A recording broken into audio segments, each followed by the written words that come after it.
근데요, 이제 하루는 이 드로아라는 이 도시에 도착하여서 재정비를 하게 됩니다. 사도 바울이 그토록 전하고 싶었었던 이 예수님에 대해서, 그분의 부활이 진짜다라는 것에 대해서 강론하고 있었다라고 얘기할 수가 있었을 텐데요. 첫 번째 질문은 이거예요. 바울에게는 어떤 사건이 일어났었던 것일까?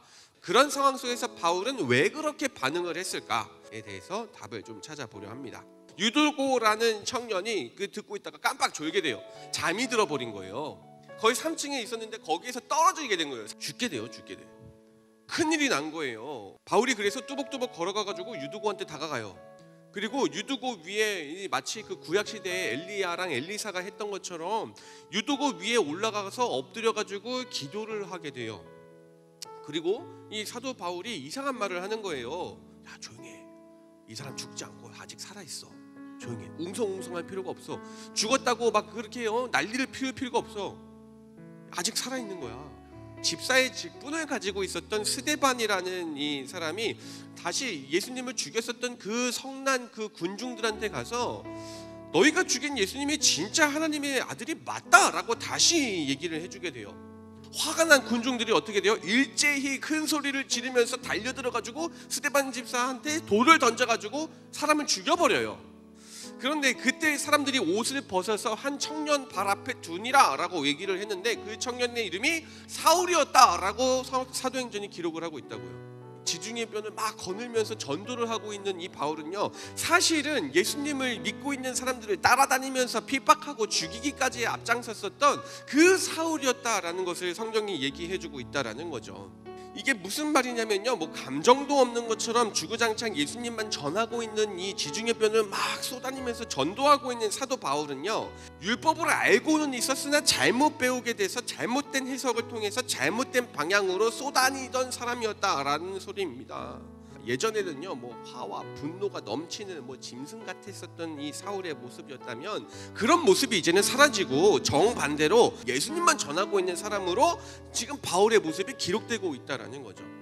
옛날에 그랬었던 바울이 지금 이토록 예수에 미친 이유가 무엇일까를 생각하면서 의심을 품고 도대체 무슨 일이 있었길래 그랬었던 이 사울이 지금 이런 바울의 모습을 갖게 됐을까를 함께 생각하면서 바울이 말하고 있는 이 부활하신 예수님께 더 귀가 열리게 되고 도대체 그분이 누구이길래 사울을 바꿔서 바울의 모습으로 만들었을까를 더 알고 싶은, 더 마음이 쏠리게 되는 그런 시간들이 이 사도 바울 가운데 펼쳐지고 있었다라는 것을 볼 수 있게 되는 거죠.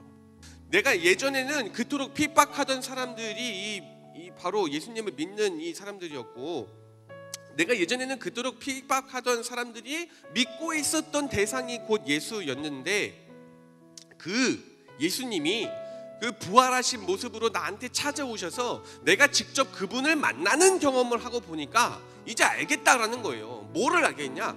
예수가 진짜다라는 것을 알게 되었다라는 거예요.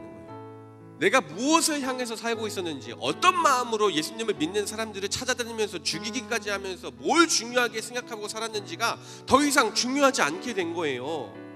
예수님을 만나고 난 후에 지금의 바울의 모습이 오늘 바울의 하루하루를 이끌어가고 있다라는 것입니다. 여러분의 상황은 어떻습니까? 나의 예전 모습은 더 이상 중요하지가 않아요, 여러분.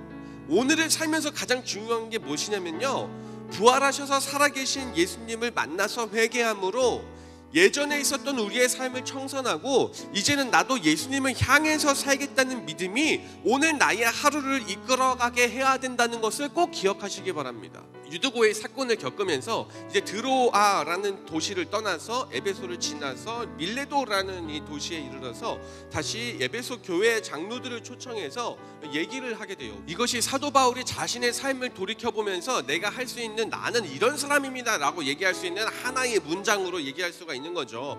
나의 삶 가운데 진짜는 예수님밖에 없습니다, 부활하신 그분밖에 없습니다 라고 얘기하는 사람이 되고 보니까 그 외에 비본질적인 모든 것들 다 괜찮더라 얘기하는 사람이 됐다라는 거죠. 나에게 주어질 수 있는 가장 큰 해라고 얘기할 수 있는 그 죽음조차도 진짜가 될 수 있는 것이 아니구나라는 것을 깨닫게 되니까 예수님을 향한 나의 마음을 더 이상 멈추게 할 수 있는 것이 아무것도 없다라는 것을 깨닫게 됐다라는 거죠. 그 진짜가 되시는 예수님을 만남으로 이전의 나의 모습에 또다시 제한당하지 않고 오늘부터 다시 예수님을 향한 담대하게 얘기를 할 수 있는, 이번 한 주도 멋지게 예수님을 향하여서 살아갈 수 있는 우리 모든 청소년들과 우리 모든 선생님들 되시기를 간절히 바랍니다.